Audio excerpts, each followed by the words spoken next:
नमस्कार। मैं वीके शास्त्री अपने चैनल के माध्यम से आप सभी दर्शकों का बहुत बहुत स्वागत करता हूं।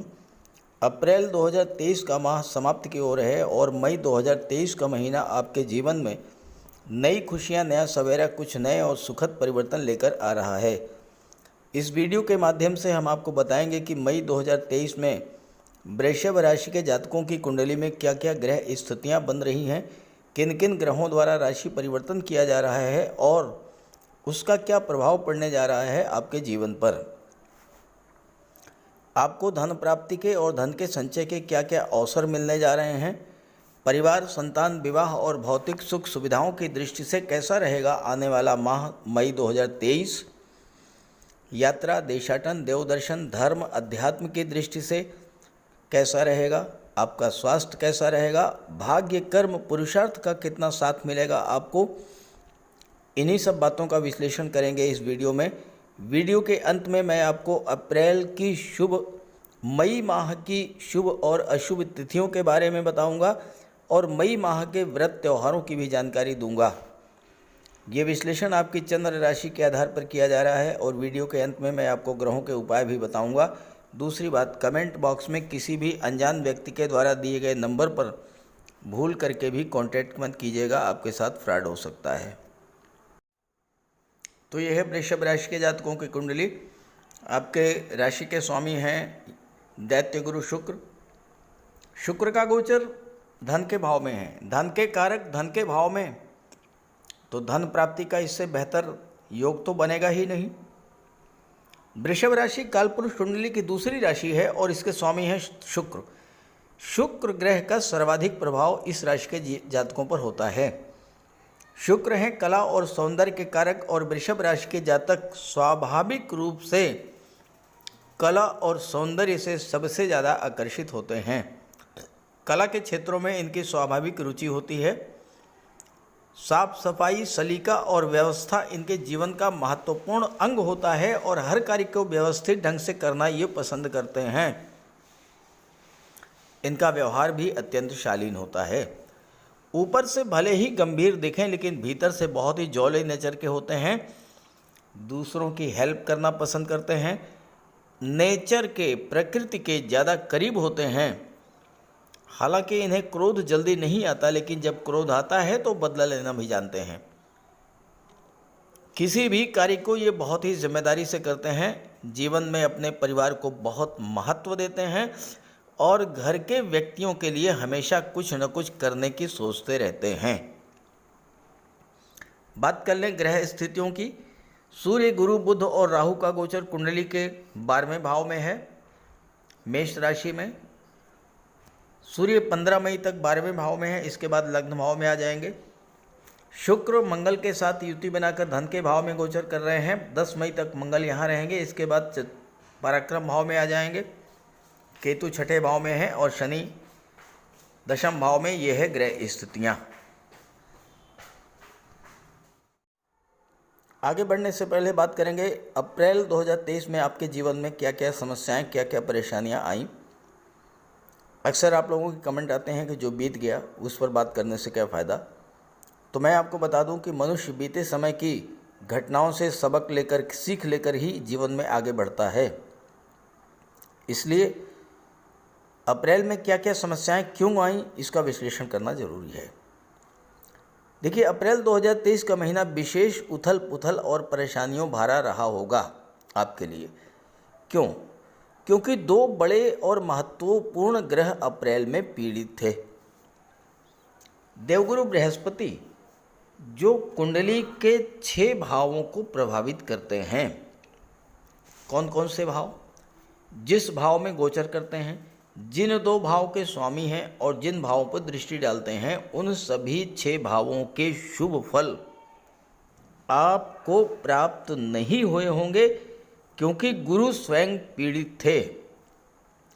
देखिए, गुरु 12वें भाव में है, एकादश के स्वामी हैं, अष्टम के स्वामी, 3 भाव ये हो गए। गुरु की दृष्टि 6ठे भाव पर, गुरु की दृष्टि 4थे भाव पर और गुरु की दृष्टि 8वें भाव, 3 भाव।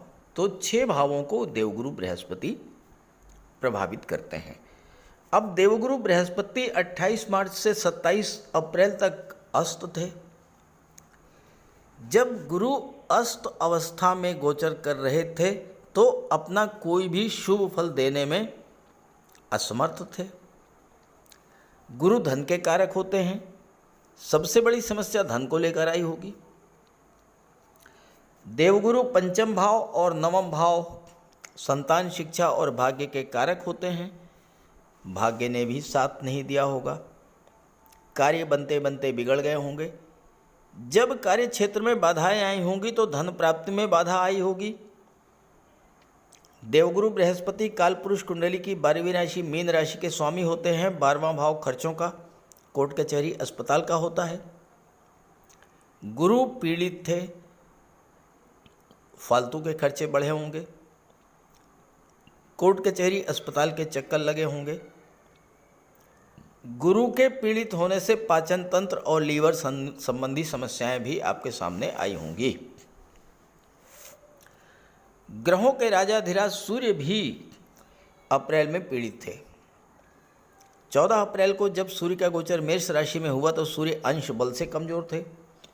20 अप्रैल को सूर्य ग्रहण लगा तो सूर्य भी पीड़ित हुए। सूर्य शासन प्रशासन राजनीति के कारक होते हैं। जो लोग शासन प्रशासन राजनीति या सरकारी नौकरी से जुड़े हुए थे उनके जीवन में नए नए चैलेंजेज आए होंगे। नई नई चुनौतियों का सामना करना पड़ा होगा उन्हें। अगर आपका कोई कार्य सरकारी अधिकारी कर्मचारियों से था तो वो बना नहीं हुआ। सूर्य आत्मा है, बल है, तेज है, प्रकाश है। सूर्य के पीड़ित होने के कारण आपके आत्मबल में कमी आई होगी, आत्मविश्वास में कमी आई होगी, कार्य करने की ऊर्जा में कमी आई होगी। सूर्य के पीड़ित होने के कारण आप high blood pressure, heart problem, angina pain, नेत्र कष्ट, इन सब समस्याओं से पीड़ित हुए होंगे। और अगर आपके साथ ऐसा कुछ हुआ हो, इनसे हट करके भी कुछ हुआ हो, कोई समस्या आई हो, तो ज़रूर कमेंट करके बताइएगा ताकि ग्रहों के प्रभाव को समझने में आपके मित्रों को, आपके साथियों को आसानी हो। अब बात करते हैं मई 2023 की। मई 2023 में सबसे महत्वपूर्ण गोचर है मंगल, शुक्र और शनि का। मंगल और शुक्र का गोचर धन के भाव में है, शनि का गोचर कर्म के भाव में है। और मंगल और शुक्र शनि से नवम पंचम का योग बना रहे हैं। 1, 2, 3, 4, 5 शनि से पंचम पर हैं शुक्र और मंगल, और मंगल से नवम पर हैं शनि। जब दो ग्रह कुंडली में एक दूसरे से त्रिकोण पर होते हैं तो एक दूसरे को एक्टिवेट करते हैं, और जब ग्रह एक्टिवेट होता है तो अपना पूरा फल प्रदान करता है। तो इस तरह से मंगल, शुक्र और शनि मई के महीने में अपना पूरा फल प्रदान करेंगे। हालांकि मंगल 10 मई तक ही धन भाव में है, इसके बाद पराक्रम भाव में आ जाएंगे। लेकिन ग्रहों का प्रभाव तो 2 घंटे में मिल जाता है, यहाँ तो 10 दिन का समय है। कोई भी घटना, शुभ घटना अगर घटित होनी है तो वो तत्काल घटित हो जाती है जब ग्रहों का गोचर शुभ स्थिति, शुभ फल देने वाला होता है।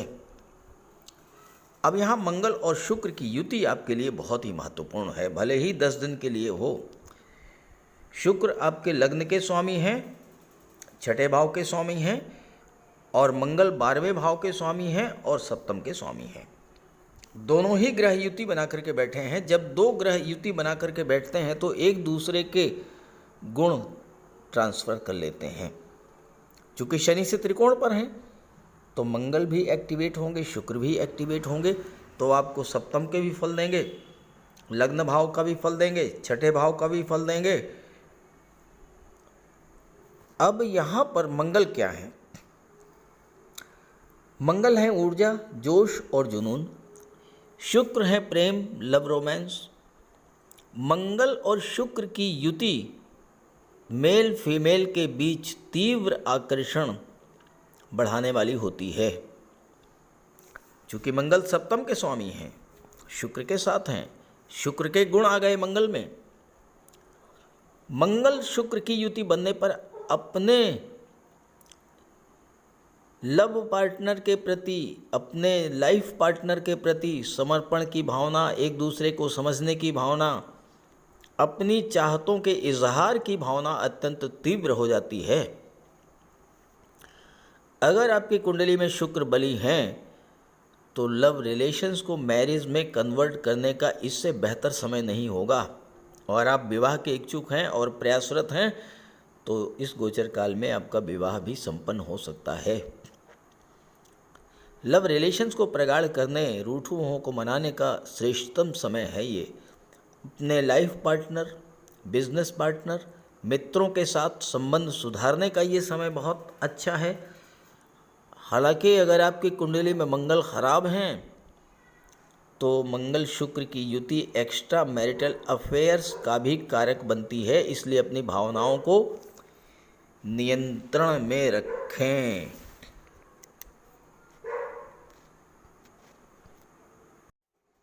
धन की दृष्टि से मंगल, शुक्र और शनि का ये गोचर अत्यंत श्रेष्ठ है। क्योंकि शुक्र क्या है? शुक्र हैं धन, वैभव, ऐश्वर्य, कंफर्ट और लग्जरी के कारक।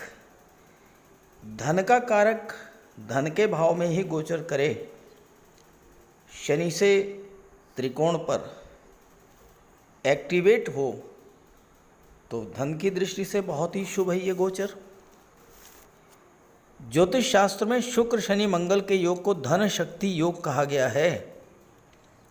शुक्र और शनि का संबंध किसी भी तरह का बने हमेशा धन प्रदायक होता है। और शनि कालपुरुष कुंडली में दशम और एकादश के कारक माने गए हैं। शनि हार्डवर्क, परिश्रम, संघर्ष, जुझारूपन को शो करते हैं। और शनि धन भाव और भाग्य भाव के कारक भी होते हैं। और गोचर कुंडली में शनि कर्म भाव के स्वामी हैं, भाग्य भाव के भी स्वामी हैं। जब शनि एक्टिवेट हैं तो भाग्य और कर्म के सपोर्ट से धन का संचय भी होगा। और ये धन का संचय भूमि, भवन, प्रॉपर्टी के रूप में होगा। रियल इस्टेट, प्रॉपर्टी डीलिंग और कंस्ट्रक्शन के क्षेत्र से धन की प्राप्ति होगी। काल पुरुष कुंडली में मंगल लग्न भाव के स्वामी होते हैं, शक्ति के प्रतीक होते हैं। शनि मंगल का संबंध आपके एफर्ट, आपके उद्यम, आपके परिश्रम का प्रतिफल देने वाला होगा। मंगल अष्टम के भी स्वामी होते हैं तो जीवन में संघर्ष को भी शो करते हैं मंगल।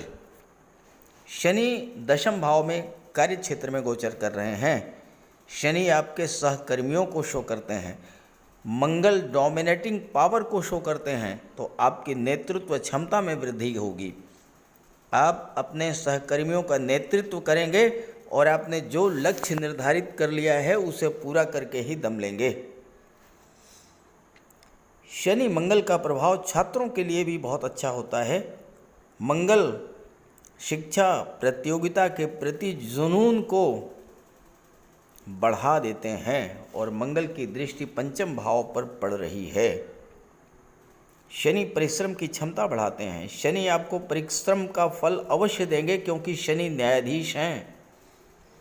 और शुक्र यहाँ छठे भाव के स्वामी हैं जो कि प्रतियोगी परीक्षाओं का, कंपटीशंस का, सर्विस सेक्टर का, नौकरी का कारक होता है। तो प्रतियोगी परीक्षाओं को क्रैक करके सफलता अर्जित करने का भी योग बनेगा। शुक्र लक्ष्य के प्रति आपकी इच्छा, आपकी ललक को तीव्र करेंगे।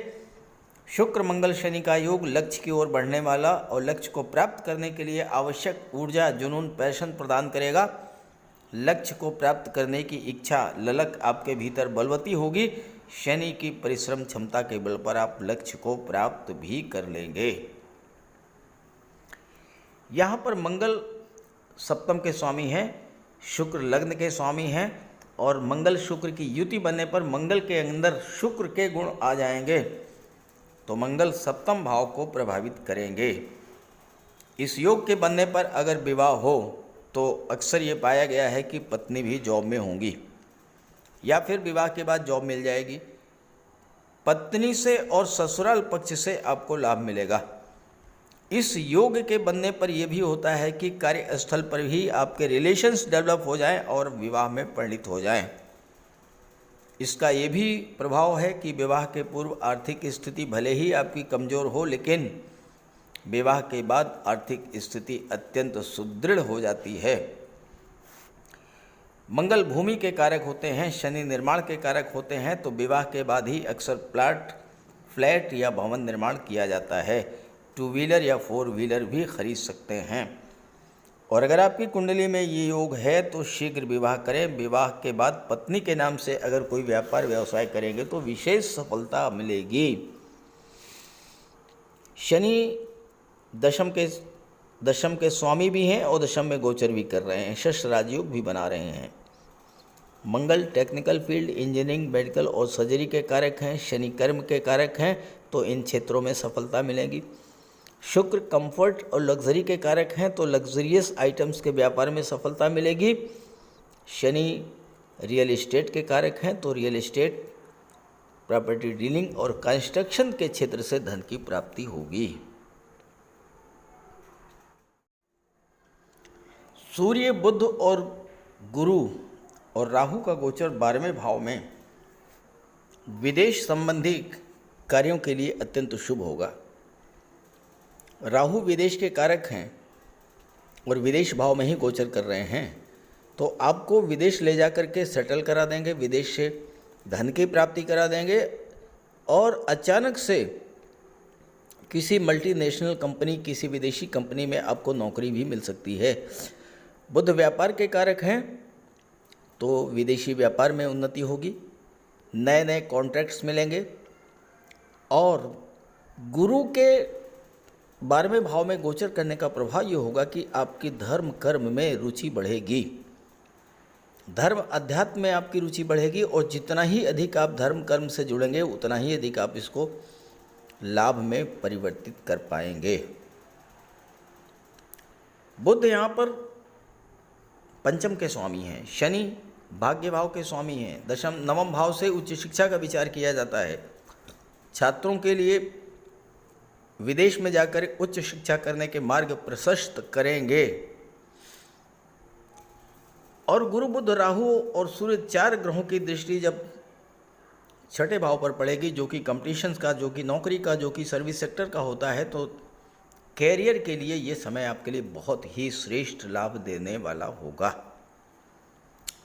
जहाँ तक मंगल की बात करें, मंगल 10 मई तक तो बहुत अच्छा रिजल्ट देंगे। 10 मई के बाद मंगल पराक्रम भाव में आ जाएंगे और कर्क राशि में गोचर करेंगे। तो कर्क राशि में गोचर करते हुए मंगल बहुत ज़्यादा शुभ फल नहीं देंगे, क्योंकि मंगल कर्क राशि में नीच के हो जाते हैं। तो इस गोचर काल में बजरंगबली का उपाय करते रहें और हनुमान जी चालीसा का पाठ करें, ताकि मंगल का ये गोचर आपके लिए कोई विशेष परेशानी लेकर के ना आए। अब बात करते हैं मई की शुभ और अशुभ तिथियों के बारे में। जैसा मैंने आपको बताया कि मई माह में विवाह के प्रबल योग बनेंगे। जो मैं तिथियां बताने जा रहा हूं वो अत्यंत शुभ हैं और इन तिथियों पर विवाह के भी प्रबल योग बनेंगे। विवाह के लिए भी ये तिथियां शुभ मुहूर्त हैं और ये डेट्स हैं 6 मई, 8 मई, 9 मई, 10 मई, 11 मई, 15 मई, 16 मई, 20 मई, 21 मई, 22 मई, 27 मई, 29 मई और 30 मई। ये डेट्स आपके लिए अत्यंत शुभ हैं और इन डेट्स पर विवाह का भी शुभ मुहूर्त है। जहाँ तक अशुभ तिथियों की बात करें, 13, 14, 17 और 18, ये 4 डेट ऐसी हैं जहाँ पर आपको विशेष सावधानी बरतनी है। तो भगवान भोले शंकर की शरण में जाइएगा, आपको लाभ होगा। अब बात कर लेते हैं मई के व्रत त्योहारों के बारे में। तो मई के व्रत त्योहारों की लिस्ट आपके सामने है।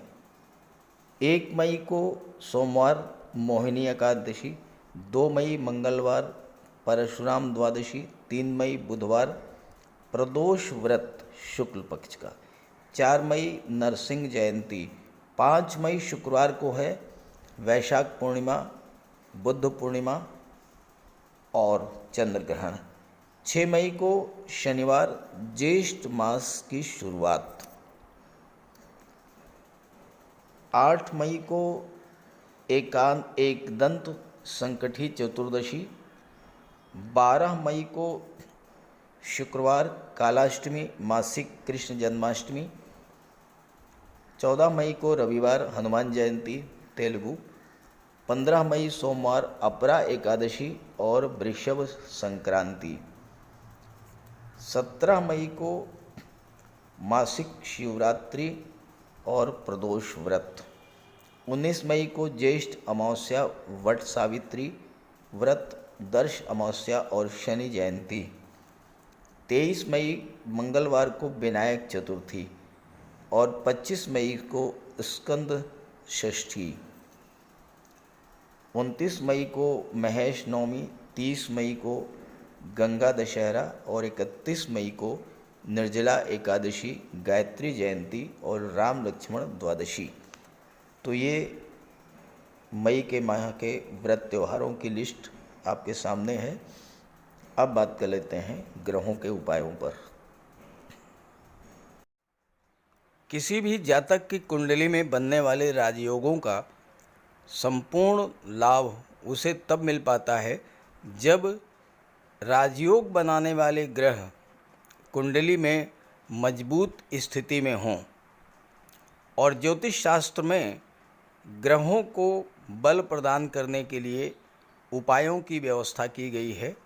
तो अगर आपकी जन्म कुंडली में राजयोग बनाने वाले ग्रह कमज़ोर स्थिति में हैं, अंश बल से कमज़ोर हैं, तो ग्रहों का उपाय ज़रूर कीजिए। इससे ग्रहों को बल प्राप्त होगा और आपको राजयोग का संपूर्ण लाभ प्राप्त हो पाएगा। सबसे पहले मंगल की बात करते हैं। इसके लिए बजरंगबली की उपासना कीजिए, हनुमान जी की आराधना कीजिए, हनुमान चालीसा का पाठ कीजिए, हनुमान जी के मंदिर में जाकर के उनके चरणों में बैठिए और उनके चरणों का सिंदूर अपने मस्तक पर धारण कीजिए। मंगलवार के दिन स्नान के बाद लाल वस्त्र धारण कीजिए, मंगलवार का व्रत रखिए। हनुमान जी को सिंदूर में चमेली का तेल मिलाकर के अर्पित करें, हनुमान जी को चोला चढ़ाएं और मूंगा धारण कर सकते हैं, लेकिन किसी योग्य ज्योतिषी से परामर्श लेकर। और मंगलवार के दिन लाल वस्त्र, गेहूं, गुड़ और तांबे का दान करने से भी मंगल को बल प्राप्त होता है। जहाँ तक देवगुरु की बात है, देवगुरु बृहस्पति को प्रसन्न करने के लिए गुरुवार का व्रत रखिए। 5 गुरुवार, 11 या 43 गुरुवार का व्रत रखें। घर में केले का एक वृक्ष लगा लें और उसकी सेवा करें। स्नान करते समय पानी में हल्दी या केसर मिलाकर स्नान करें और हल्दी या केसर का तिलक लगाएं। भूल करके भी गुरु, साधु, संतों का, माता पिता का अपमान ना करें। माता पिता, गुरु और वृद्धों का सम्मान करें, उनकी सेवा करें और उनका आशीर्वाद प्राप्त करें। तोते को चने की दाल खिलाएं, इससे बुध और गुरु दोनों प्रसन्न होते हैं। पुखराज भी धारण कर सकते हैं गुरुवार के दिन, लेकिन योग्य ज्योतिषी का परामर्श लेकर ही कोई रत्न धारण करें।